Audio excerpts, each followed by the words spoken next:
Alright, you probably don't know me and this video might come in your recommend or suggested, but hello, I'm Dr. Skipper, and this is a Cartoon Network Iceberg. Skipper, what's an iceberg? Skipper, what kind of bird is that? Skipper, look.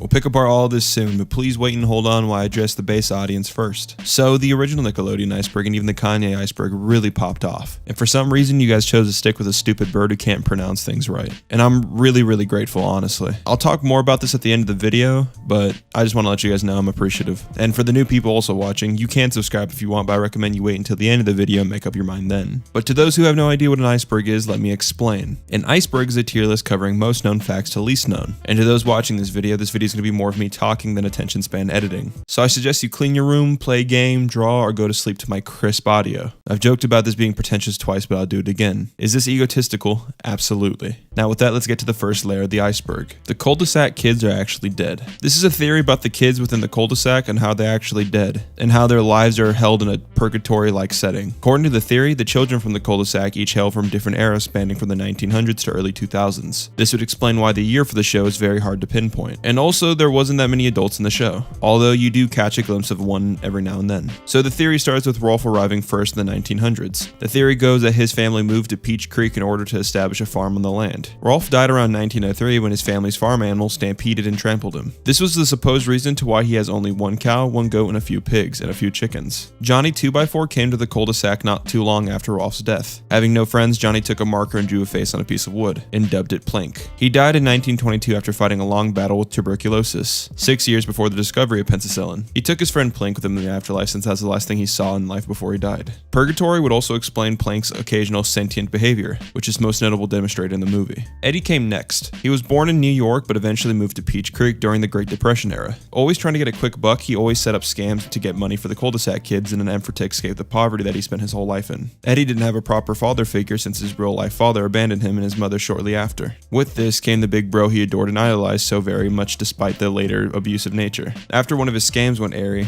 Eddie was chased and swindled by the children of the cul-de-sac and ran to the lake and jumped into it. Eddie ends up drowning in the lake, and he soon joined the other deceased children in the afterlife. Although Eddie's no longer alive, he still tries to chase the almighty dollar, continuing his swindle nature in the afterlife. Ed and Sarah were the next to arrive at the cul-de-sac. Their father had died fighting in World War II, and as a result, their mother became distant and disconnected. To cope, Sarah developed her bossy attitude, trying to fill the role that their parents used to fill, before their father died and mom stopped caring. Conversely, Ed shut the world out and developed into fantasy worlds of comic books and monster movies, which exploded in popularity during the time after World War II. He relied on fantasy to escape his unhappy life. They both died in a freak car accident in 1953, thus joining the past kids in death. Naz was born in the 1960 eras to hippie parents. Described as a flower child, she was rather flirtatious, and would always act away towards the male children of the neighborhood. In the summer of '79, a serial killer escaped from a local asylum and made his way into her house and raped and murdered her along with her entire family. Jesus fucking Christ. Oh, okay. Ed/Double D was born in the 70s when preparing to attend college from a young age. He was raised by very strict and controlling and emotionally distant parents. They pushed him to succeed academically and to be perfectly clean and neat. He's believed to have died as a result of a gas leak causing an explosion in the Bunsen burner from his chemistry set. Kevin was born around the early 1980s. He was born to a broken down house. He had an abusive father who was poorly educated. His mother had passed away when he was a year old.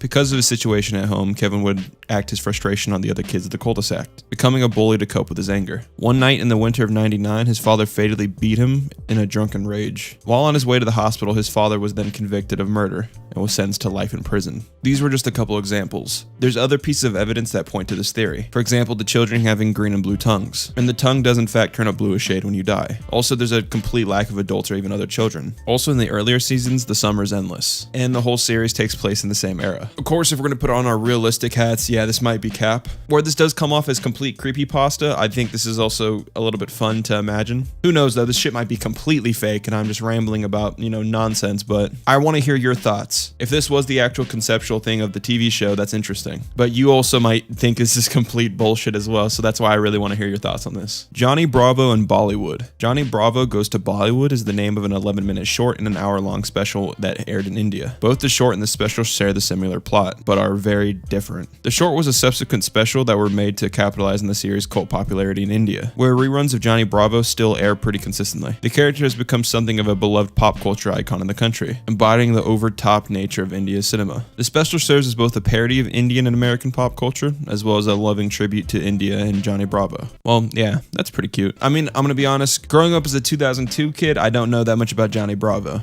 Don't get me wrong, I grew up with everything else, from the Chowders to the Courages, to especially the regular shows and Adventure Times. But Johnny Bravo's a little bit out of my range. So to anybody who's older in the comments, can you tell me more about your reaction to this? I barely even watched Johnny Bravo as a kid, so, you might hate me for this. Shoot me, my hands are up. Over the Garden Wall. Okay, this one is very personal to me. There's actually a video on my channel, and I'll even link it right here. You could click it, and this goes to my video about Over the Garden Wall. Over the Garden Wall, I think, is the best cartoon on Cartoon Network. It was a mini-series, and it's fantastic. It covers from themes of Dante's Inferno to talking about childhood, of childhood versus teenage years. It's beautiful. It's a well-crafted and beautiful, beautiful, beautiful show, and you should really watch my video on this. I'm happy to see this on the Iceberg because not that many people know about Over the Garden Wall. I didn't even know about Over the Garden Wall recently. I found it a year ago when a friend recommended it to me, and that kind of just changed my whole perspective of the show. Ted Turner. Ted Turner was the original creator of Cartoon Network in 2001, and then he was kicked out. That's pretty much it. I don't even know. I guess this is just kind of like a quick fact. Sure. I mean, he's the creator.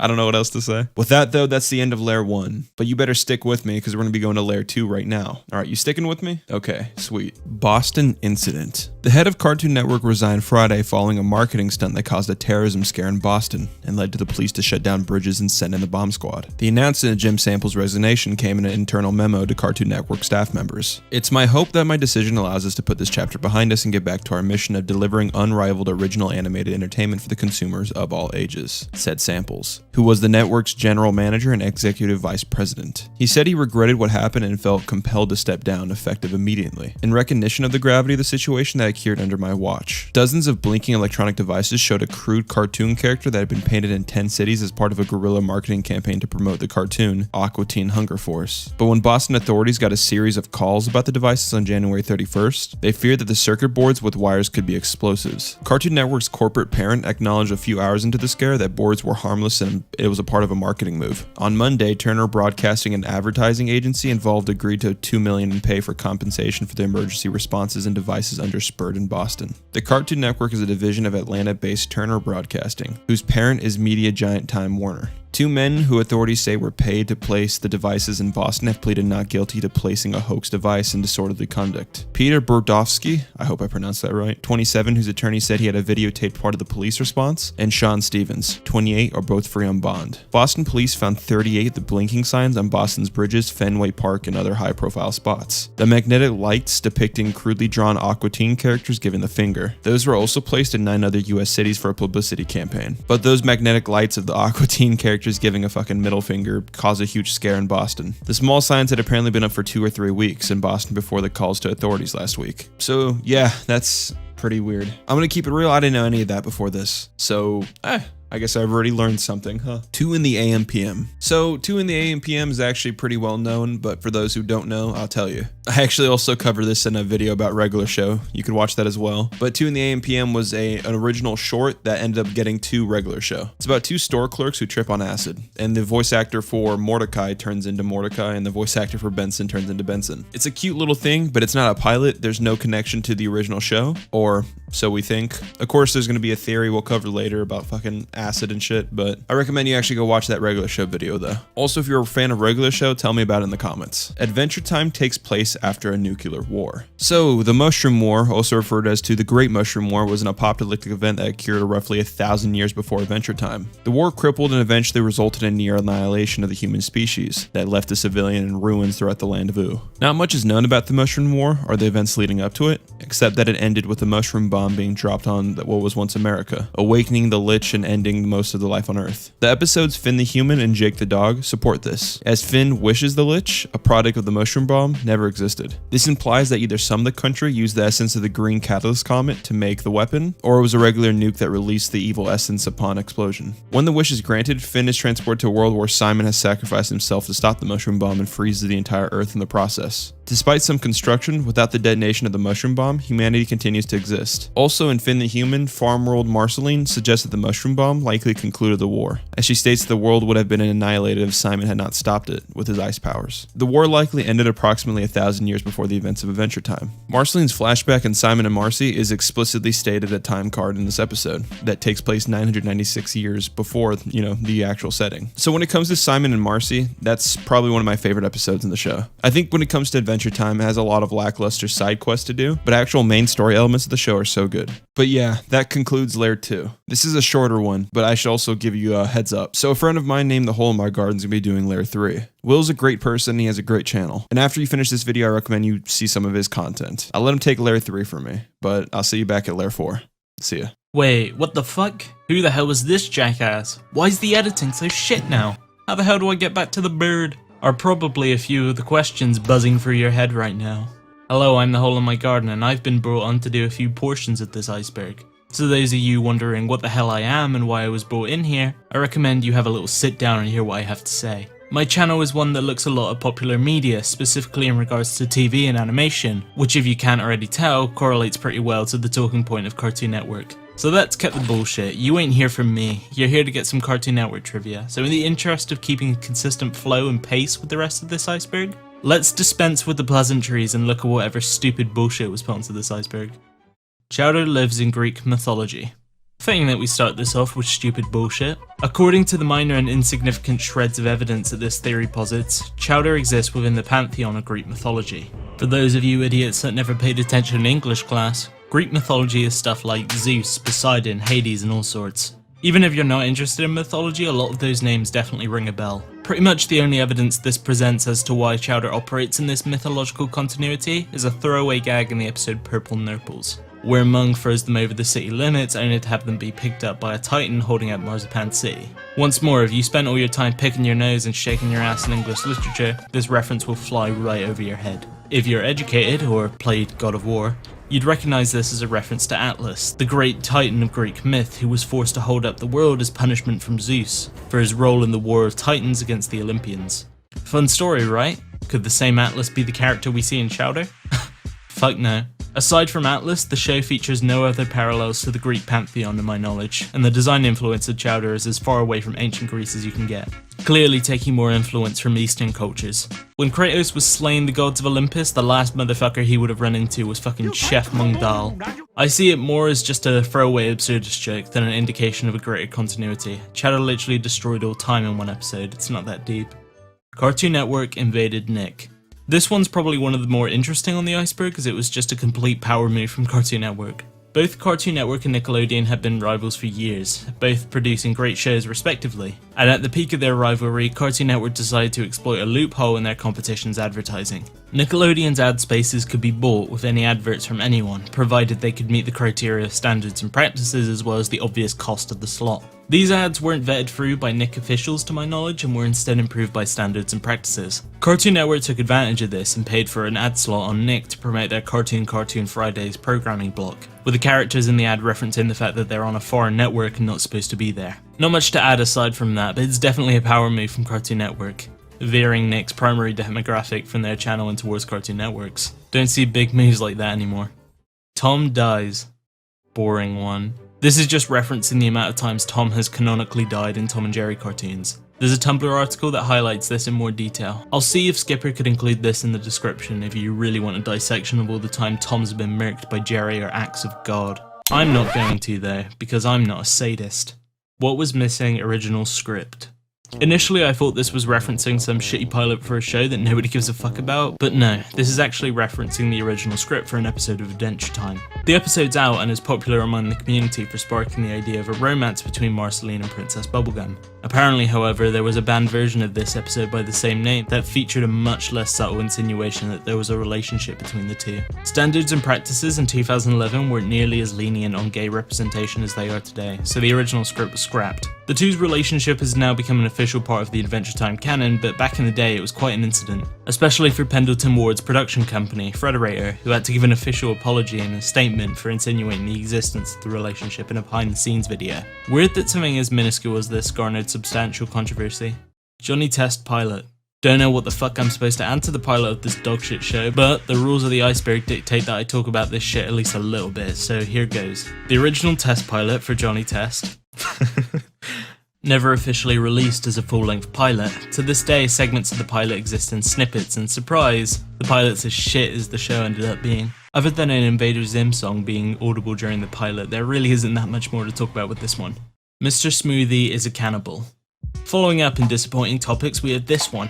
I was super upset that this wasn't a creepypasta or a fan theory for something. Unfortunately, this one's just a fun bit of speculation or another case study in the art of reading too far into things. Or maybe just enough into things.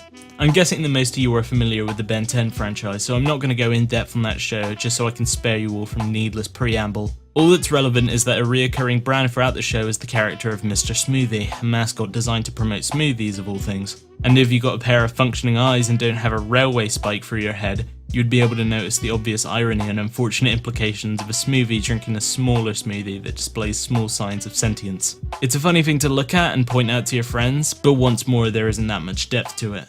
Candied Island is ooh. This is a fan theory that I believe started from Reddit user The Narwhal King on the Fan Theories subreddit, so credit to him for the section. The theory posits that the town in Flapjack is a settlement established by survivors of the Great Mushroom War, with the town being constructed with makeshift materials or shipwrecked vessels. The Candied Islands that every character wants to go to is actually the continent of Ooh, and talk of the Candied Islands as a result of stories of Ooh being spread around and misinterpreted, with many believing that the Candy Kingdom makes up all of Ooh, thus leading characters like Peppermint Larry to nickname the single continent Candied Island. If you see where this theory is going, then it should stand out as an obvious point that the post posits Candy Wife as being an attempt to recreate Princess Bubblegum. Add to this more meta evidence like similar crew members such as Pendleton Ward and Patrick McHale. Surprisingly, I actually like this theory quite a bit. It's so obviously not true and only exists as canon within the heads of fans, but at the same time, there's nothing really to contradict it.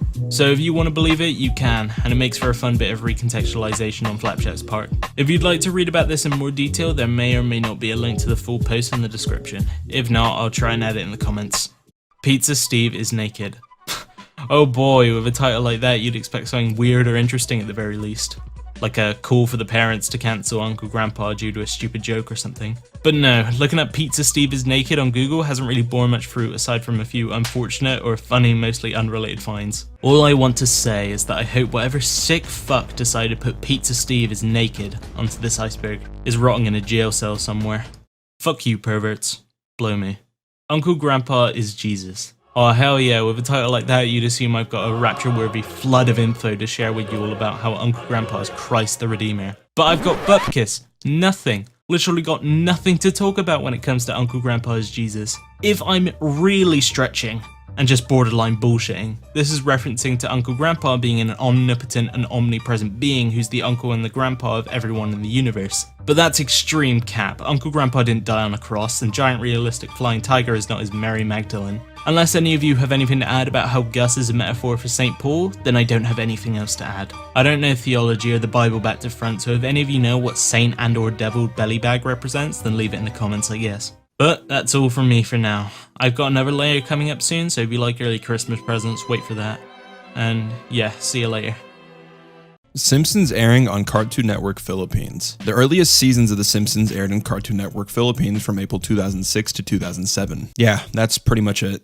I mean, that's all I have to say. There's not really much to continue. We'll just get on to the next one. JBVO, your all-request cartoon show. So this was a spin-off of Johnny Bravo that ran for one season from April 2nd, 2000 to August 26, 2001. And it was on Sundays. It was a programming block hosted by Johnny, who would take in viewer requests of which cartoons to air and sometimes alongside some infrequent Cartoon Network guest, like Chicken from example, from Cow and Chicken. They would request through write-ins of the show or through the Cartoon Network website, and it could be any cartoon from Cartoon Network's library, with the exception of the half-hour shows, like The Moxie Show, for example, which is also on this iceberg. It was another one of Cartoon Network's attempts at a hosted cartoon show, and was close to having a live cartoon character. And it also ironically premiered shortly after The Moxie Show had ended, and like The Moxie Show, was arguably unsuccessful, lasting a single season and an episode for a year before its cancellation. It also received little in the way of resurfacing. Nothing of it since has been in the airwaves. Very little else exists of it online, besides a few episodes, segments, and promos. If you at all watched JBVO when you were a kid or something, tell me down in the comments. I don't really know that much about it, and I wonder if it was actually entertaining. Regular show Acid Trip. Alright, this is like a Reddit thingy, so I'll read it for you. I know about 2 in the AM/PM. but there's evidence that the show, as it exists now, is an acid trip. It would be kind of weird if it was, in my opinion, but I also kind of like that it's mixed with some innocence, even if the jokes are a bit more geared at adults sometimes. I'm also aware of the stuff like the clock saying 420, etc., but that could just be a hidden joke rather than something that suggests the characters are either stoned or experiencing an acid trip. What do you guys think? I think the acid trip theory is a little bit, just fake. I mean, 2 in the AM PM is about acid, but I think regular show just has its own stuff. But since we're here too, I guess let's knock this out. Chicken wings resemble alcohol. Yeah, this is true. I mean, it's so obvious. Mofos be acting hella drunk on the wings. Courage is Cerberus. Courage is a scared dog with one goal in life, doing whatever he can to protect his masters. He has to protect his masters from all the evils that plague his home in the middle of nowhere. No one is really sure where nowhere is. All we could see of it is that it's a barren, hellish wasteland. Whenever the monster of the week appears, we could see Courage saving Muriel. Despite it being pretty worthless to begin with, Muriel often sees Courage with another head, or Courage expresses emotions or warning messages by altering his body, giving him multiple heads. This is significant because the hound hell, Cerberus, was said to have 3 heads. Therefore, perhaps Courage is a guard dog that stays in nowhere, which is Cerberus in hell, to protect his home, keeping mankind, Muriel, safe from the evils of the world. And in this case, Eustace would be Hades. Tell me your thoughts as well, but since we're here, let's cover most of the Courage theories. From a dog's perspective, the second theory states that there weren't actually any monsters, and that Courage only thinks that they are because he was never taken on walks. This would explain why Eustace would seemingly not remember what happened to him in prior episodes. Muriel and Eustace were puppets. In the last episodes of season 1, Eustace and Muriel were turned into puppets, which we saw Courage puppeteering while laughing maniacally. Some have noticed that this is after the point where the show takes the bizarre turn, even more so than it was before, with Courage acting out of complex plots, with them to pretend that they're still alive as he sinks further into the delusional state brought about the starvation and isolation. Damn. If you watch Courage, what are your thoughts on this, I guess? But I'm gonna move on. The Amazing World of Gumball is set in a puppet world. Non-main characters in the Amazing World of Gumball don't seem bothered by any of the crimes and misadventures of the Watterson family. So there might be a theory that explains why for such a long time. In each episode, the story starts with either Gumball or Darwin harassing other characters in some episodes. Supporting characters usually get hurt by them or even killed off. However, the two never compensate their wrongdoings. Out of characters, Gumball, Darwin, and their father seem to be the only ones with paranoid mindsets, while other characters often just get annoyed or stay normal beings while meeting them. The theory is that the world of Elmore exist only in Watterson's mind, as a result of entering a coma during an accident. Throughout an episode Rob appears in, no one seems to be scared of what's happening unless Gumball is the subject. Many supporting characters are like, let's just chill while Gumball and Darwin solve the problem. Rob, the guy who appears as the antagonist of the show in later episodes, isn't actually a villain at all. In season 1, he's seen as an ordinary sociopathic kid who appears as a puppet of Gumball's show. However, he was chosen to be Gumball's assassin. While tending to assassinate Gumball, the world of Elmore is fading away, because Gumball, the creator of the universe, isn't there. Also, apart from Elmore, there isn't sign of any other towns. I swear to God, every theory has to, somebody's a sociopath, someone's schizophrenic, somebody's just overall batshit crazy. Do you think Gumball's just batshit crazy, or do you think that this is just a creative puppet show? The hospital theory. The hospital theory is that all kids of K&D are patients in a hospital, and the nurse told them that they were a secret squad of agents to cheer them up. Number 5's parents had divorced, and her dad left them penniless. Her mother blamed all the tragedies on Number 5 and beat her. This led to Number 5 being the mother figure of the group, as she wanted to be better than the mother that she had. Number 4 had come from a rough neighborhood, so he always had to be tough and aware of his surroundings. He was sent to the hospital with serious injuries after being mugged by a man with a knife. Due to Number 4's tough nature, he didn't back down and he was stabbed. If you're from England and watching this, can you relate? I'm sorry. I had a joke. I had to throw in an English joke. Can you blame me? Number 3 was born to a family of drug addicts. Her parents would often abuse her and she decided to take her mother's antidepressant pills. One day, her dad shot her mom. When she walked in on the murder, she couldn't realize anything bad had happened since the pills heavily affected her mental state. Her dad noticing her stand there and shot her to leave no witness. She survived, but needed a liver transplant because of all the medication she'd taken. Number 2 was born to a loving mother and father who allowed his creativity to flourish. He was praised and cherished, but his uncle was jealous because he had the same abilities as a child yet never received any encouragement. Number 2's uncle overfed him to express this resentment. Even when Number 2 refused, he was forcefully stuffed. The boy eventually had to go to the hospital, and he was so obese that he would get seriously ill and had a high chance of heart failure. Number 1 had a dad with Alzheimer's disease, so he always had to look after him, though he didn't mind. His dad was a nice guy, and before losing his mind was always kinda Number 1. His dad was the only adult Number 1 liked since his mother left him and he felt the doctors and nurses didn't care about his father, and that they weren't trying hard enough to save him either. One day he took his dad to the hospital. Number 1 puked randomly. He admitted and it was discovered that he had cancer. God fucking, let me guess, they're gonna say that's why he's bald. This led to him to hate adults more as he felt he was being tortured with needles and various medications. He acted like a leader to help the other kids feel better, just as he did with his father. The K&D was formed to fight a war against adults, as they felt imprisoned in the ward. The other members were of past kids who had come and gone while teenagers. Come on, this is all fake. This is so fake. If we're looking at Number 1's bald, shiny ass head, Like, come on. Like, no shot you believe this as well. Well, that's the end of Layer 4. Thanks for sticking around. Don't click off yet, we're getting to Layer 5. Alright, see you there. The Billy and Mandy theory. Alright, this is a post, so I'm just going to read it out for you. This might not be a very popular theory because it concerns the show being about a dead cast of characters, and it probably seems incredibly similar to the Ed, and Eddie theory. But since the personification of death is the main character, and the frequent use of the underworld, I think it could be. Everyone is dead. The whole town, dead. Billy's family is the new addition to Ennsville, so they are the most disturbed by everything going on. The grim adventures of Billy and Mandy has always been sort of a morbid show, but this may be shocking. Although we believe the people in the show to be existing is wrong, they're all dead or imaginary. But the truth is, this is all inside of one animal's head. The animal is Milkshake, Billy's beloved cat. What really happened one morning was Mandy was going door to door asking people for money for an orphanage. But when she gets to Billy's house, Billy's mom is having a psychotic rage attack from her schizophrenia and has tied up everybody in the house and has lit the house on fire. Jesus Christ. Billy's mom answers the door, pulls Mandy in, and stabs her and kills herself. Everyone is dead except Milkshake, who escapes from the wreckage. Months later, Milkshake returns to the house expecting to find everyone, but doesn't, and goes into depression and creates his own world, where everybody's still alive. Billy is portrayed as stupid for him being the reason of the whole thing. He was bugging his mother knowing she was in a very fragile state. Milkshake blames the whole thing on him, and this is why we see him screaming all the time. And this is why Milkshake also feels betrayed by Billy and can't get him out of his mind. Mandy. We see Mandy as this unhappy child without a nose, but there is more to it. Although Milkshake doesn't know Mandy personally, he could tell she had a rough life. Milkshake tries to make the thoughts of Mandy happy by giving her a friend. Though Milkshake can't make his imaginary Mandy happy because he feels bad for what happened to her. Grim is not just what Milkshake sees as Billy and Mandy's slave friend, but is actually the physical form of Milkshake's denial on that they are dead and that he can't escape that fact. He knows they're dead but just doesn't want to accept it. So instead he pretends that they're just friends with the core hero of death. Grim is portrayed as smart and the one with the most common sense, because Milkshake wants to feel that his family's death was the best thing for them. Billy's mom.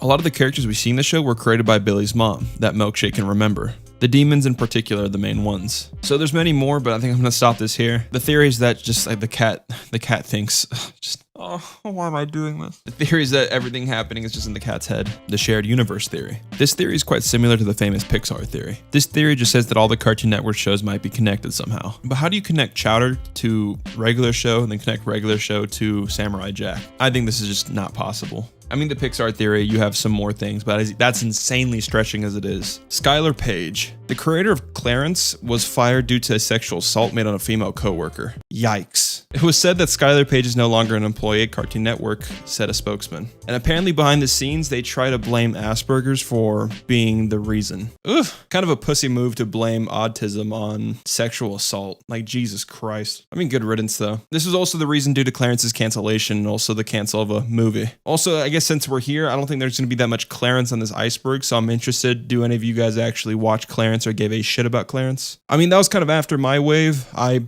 was there with the gumballs and the regular, like I said, didn't really give a shit about Clarence at all, but yeah, wondering your thoughts. Rude Removal. Rude Removal is a banned episode of Dexter's Laboratory that was originally part of season 2. The episode first aired at the World Animation Celebration on February 21st, 1998, and it was later banned worldwide due to his excessive use of profanity. However, it later resurfaced as a limited time special on January 22nd, 2013, and then it was later removed again. In this special episode, Dexter invents a rude removal machine that separates his and Dee Dee's rude sides that make them be nice to each other. However, chaos ensues with their rude clones head out the lab and tear up the house. And Dexter drops some no-no-meanie words. Don't get me wrong, I've definitely used some no-no-meanie words in this video. And some of you might complain about it. You might a little bit, but hey, look, I don't really give a shit. You see what I did there? Yeah, you saw that. Peppa Pig. Peppa Pig is a British preschool animated, okay.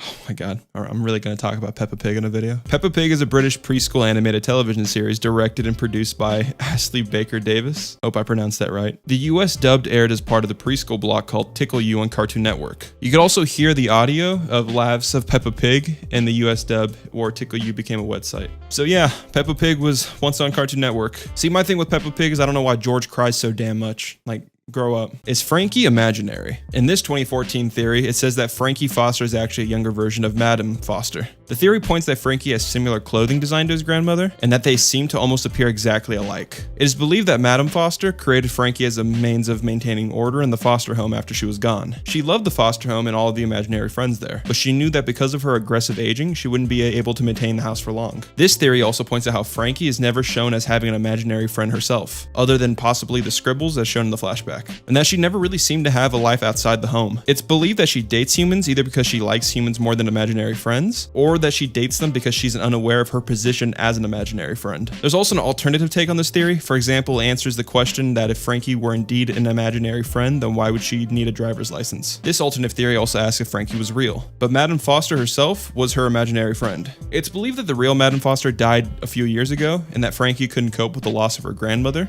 The theory also points out how childlike and energetic Madame Foster was compared to the typical grandmother, and that she typically acts as though she were like an imaginary friend herself. It's believed that Frankie stays at the foster home because she wants to keep the charade up. Also because she's still obsessed over her real grandmother's death. I mean, swag. I'm here just as much as you know, so let's get into the next one. Frankie is the only real character. They really like some Frankie, huh? Warning, the following theory is way darker than the other two. I'm spooked out. I am so scared. Let's see what we are reading here today. As opposed to Frankie not existing in reality, it could be that she's the only real character in the show, leaving Mac and Madame Foster imaginary. Frankie grew up in a broke home, perhaps because her parents lived in constant bickering and not enough time to spend with her daughter. So she made up an imaginary friend. She would spend all her time with this friend, leaving her parents slightly worried, but concluded that it was appropriate for her age. But as she aged into a teenager, her imaginary friend remained her only best friend. Her parents took her to a psychiatrist, perhaps after kids at school teased her for her imaginary friend and she responded angrily. The psychiatrist helped prescribe medicine to help with what was proven to be a full-blown hallucination. As her friends slowly began to disappear, she fell into a deep state of depression concerning her parents further. But on the brink of divorce, they had no time or money for the psychiatric visits. Frankie eventually finds out about the medication, which was kept a secret from her, and responds fiercely. She ran away from the home blindly, with her mother and father frantically following. She continued running and eventually lost them in a bad section of town, known for drug dealing. She comes to a huge abandoned mansion, sprinkled in many of colors of chipped paint. But to her, after days of running and hiding without a dose of daily medicine, the boarded up, cobweb-infested mansion looks like a dream come true. She ran inside and continued to live happily as her best friend Blue returned. She made many more imaginary friends, as well as hallucinating a family to fill her empty need for one. Mac was a manifestation of her miscarried brother, whom her parents had already named before his soon death. Madame Foster was representative of Frankie's grandmother, who was the only one of her family that loved her, despite the condition that brought up her hallucinations. Her days of joys at her grandmother's house translate into her new home, where she hangs out with ghosts and what could never be. Well, that's the end of this layer, folks. I'll see you in the next one as well. Let's just keep going through it. Don't quit on me now. Ben and Gwen are brother and sister. They have the sibling yin-yang thing going on and even share the same birthday. Grandpa Max split them among his own kids to give them a dispart upbringings to prepare them for their inevitable destiny. Ben 10 is a comic and Gwen wrote it. We're just going to be cycling through the Ben 10 thingies. By the way, if you watch Ben 10 as a kid, tell me, Gwen 10, Ben 10,000, and Goodbye and Good Riddance clearly reveals that the events take place in a comic book series. Yeah, that's pretty much it. There isn't that much with the Ben 10 stuff. I apologize. The professor is Samurai Jack. The Powerpuff Girls and Samurai Jack belong to the same universe, and Samurai Jack is none other than Professor Utonium. One day, the Powerpuff Girls end up destroying Townsville while fighting their enemies, and that's when Professor Utonium transforms himself into Samurai Jack, the post-apocalyptic hero. I always assumed this was like a white fella, but hey, I guess he's Asian. Not racist, by the way. This is just an observation. CN Reel. CN Reel is a former Cartoon Network programming block that featured live-action reality shows, usually on Wednesdays and Saturdays that premiered on June 17th, 2009, promoted by rock musician Andrew WK. It featured live-action shows such as The Othersiders, Bobby Says, Dude, What Would Happen, Brain Rush, and Destroy Build Destroy. And the acquired series Survive This. I have not watched any of these. The block was created so the network could effectively compete with Nickelodeon and Disney Channel, both of which had a large number of live-action programming. Network executives and critics expressed concerns about alienating Cartoon Network's core audience with this block, which heavily promoted live-action programming over cartoons. The concerns were well-founded, as none of the shows ended up building any ratings momentum, not even breaking the top 10 programs aired on the network. The Othersiders and Survive This premiered on Wednesdays, while Brain Rush and WK's own Destroy Build Destroy premiered on Saturdays. On July 10th, 2009, the network announced that CN Reel would be consolidated into a Wednesday night block from July 15th onwards. Due to the overwhelmingly poor reception, many shows in the block were prematurely canceled, except for Dude, What Would Happen, and Destroy Build Destroy. The block ended in early 2010, although new live-action shows were produced. The CN Reel block was ultimately dropped after deeming the block a critical failure. Following this, it was also considered an inappropriate idea for the network, as Cartoon Network's been classified as a cartoon channel. Yeah, speaking about this, I don't know anything. I associated live action with like Disney Channel and Nickelodeon. The Downer. The Downer is the 36th episode of season 3 of The Amazing World of Gumball, an animated series produced by Cartoon Network Development Studios in Europe. The final product revolved around the Watterson family trying to cheer up Gumball, who is in an inexplicable bad mood. Gumball then gets mad and wishes for his family to disappear, which they and the rest of Elmore do. Throughout the course of the episode, Gumball slowly goes insane as he walks around the empty town. However, the original draft of the episode was excessively dark, and the creator mentioned that because of that darkness, the whole episode had to be rewritten. As of yet, details concerning the original draft haven't surfaced anywhere online, and the only mention of it is on Twitter in a conversation with one of the show's fans. Christina Miller. Christina Miller is the former president of Turner's Cartoon Network, Adult Swim, and Boomerang, and is responsible for leading all aspects of business in North America, as well as global oversight of linear and non-linear content. On November 27, 2019, it was announced that she'd be leaving Warner Media at the end of 2019. I mean, okay. I don't know why that's on the Iceberg specifically, but I mean, sure. The Kitty Bobo Show. The Kitty Bobo Show was a short cartoon on Cartoon Network. The short premiered on Cartoon Fridays on August 17, 2001, as one of the 10 contenders for Cartoon Network's Big Pick 2, the winner of which would become the next Cartoon. The short did not win the Big Pick and was not picked up by Cartoon Network to become a full-length series. Kitty Bobo wants to prove that he's cool by getting a cell phone. Fortunately, he doesn't seem to be receiving many important calls, thereby reducing his cool factor, so he begins to fake incoming calls. Regular show cursing. This refers to when regular show used to have cursing in it. I remember a long time ago they would say crap, pissed, and like moron, but of course that got replaced. Non-stop superhero action. Non-stop superhero action was a special 14-hour Teen Titans Go marathon that aired all day on September 12, 2020, from 6 o'clock a.m. to 8 o'clock p.m. The marathon celebrates the Kidsverse/DC Kids fandom section of the all-day interactive event, DC Fandom, Explore of the Multiverse. It was a 2-day interactive event. The marathon originally aired on August 22nd, 2020, from 6 o'clock a.m. to 8 o'clock p.m., as all-day superhero fun featuring Teen Titans Go and Teen Titans episodes. The movie Teen Titans Go vs. Teen Titans and the all-new DC Superhero Girls. Half-hour episode into 14 hours, but then DC Kid Fandom was rescheduled. Fried Dynamite. Fried Dynamite, abbreviated as FD, was a Friday night/Saturday morning Cartoon Network block that replaced Friday Night Premium Thunder. It was hosted by the 10-year-old superfan Blake Michael. In this show, Blake brings his friends on the show to help along hosting to bang out all the fun block skits. Blake's friends that appear most often, Camille, Corey, Ryan, Todd, and Mercedes. Blake has other friends that also appear on the show from time to time. I mean, sure, okay. Once again, don't know shit about this, but I guess we'll move on. But that's the end of this section. For the 7th layer, I'm gonna have the hole in my garden do it again, so bear with that. I'll see you in the 8th layer. Bet you all dreaded that this moment will come again, huh? The moment where I disrupt smooth editing and crisp audio with another one of my segments. But inadequacy and self-deprecation aside, I got a job to do and you've got a video to watch. Like an unhappy married couple, we're bound together. But it's okay, don't worry, I can be better. This layer's got better stuff on it. I swear there won't be any more Pizza Steve is naked type of topics. I can talk about cool stuff like gorillas in Cartoon Network.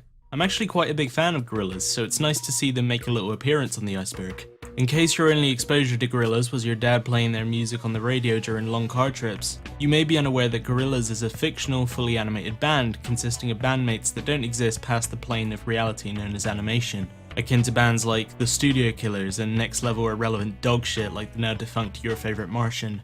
However, Gorillaz was a pioneer of these bands, with its founders being allured to the idea of creating a virtual band disconnected from the pointless and overly romanticized music industry. As much as I'd like to go on about Gorillaz' music and animation, it's not particularly relevant aside from establishing that the band has ties to the animation industry. During the storyline of Phase 5 in Gorillaz' discography, the band's main bass player, Murdoch, was canonically incarcerated in prison. Yeah, sounds complex and hard to explain, but that's the nature of the band's storytelling. Point being, to fill in the role, the band replaced Murdoch for a short while with the Powerpuff Girls character, Ace. Yes, this is real and this is official. The band got full approval from Cartoon Network to temporarily replace Murdoch with this Powerpuff Girls character. This was done because Jamie Hewlett, the band's real-life artist and co-creator, liked the Powerpuff Girls show, and felt Ace would have been the perfect pick for the band. Funny that Cartoon Network approved the use of one of its characters with the band like Gorillaz. Whilst being music I enjoyed as a kid, it's most certainly not something I would ever call kid-friendly. The first thing these peasants do when they get any money is buy some tacky show home and then fill it up with all this shit. But it's always cool to see crossovers like this, and apparently the band has more plans to use them in the future, so that's cool. Cyborg isn't a teenager. Just my luck I get an interesting one, only to have it immediately be followed up by a shit one. All this is referencing as a little factoid in an episode of Teen Titans Go that confirms Cyborg's canonical age as 18, making him by technicality not a teenager. Why would you put boring shit like this on an iceberg? Fuck's sake. Getting flashbacks to my Robocop iceberg. Jim Henson collab cartoon. Hard to find stuff on this. When you Google the name of this topic, you get The Muppet Show Fraggle Rock as the first result. However, there's no mention of the show ever premiering on Cartoon Network. Another result I got was for a show called Big Bang, which was a collaboration between Cartoon Network and Jim Henson's Muppet Workshop. However, there's no mention of Henson being involved creatively in the project, leaving this topic to be a bit of a dead end. Maybe there is an interesting story behind this, but as it stands, I can't see anything that would warrant further explanation.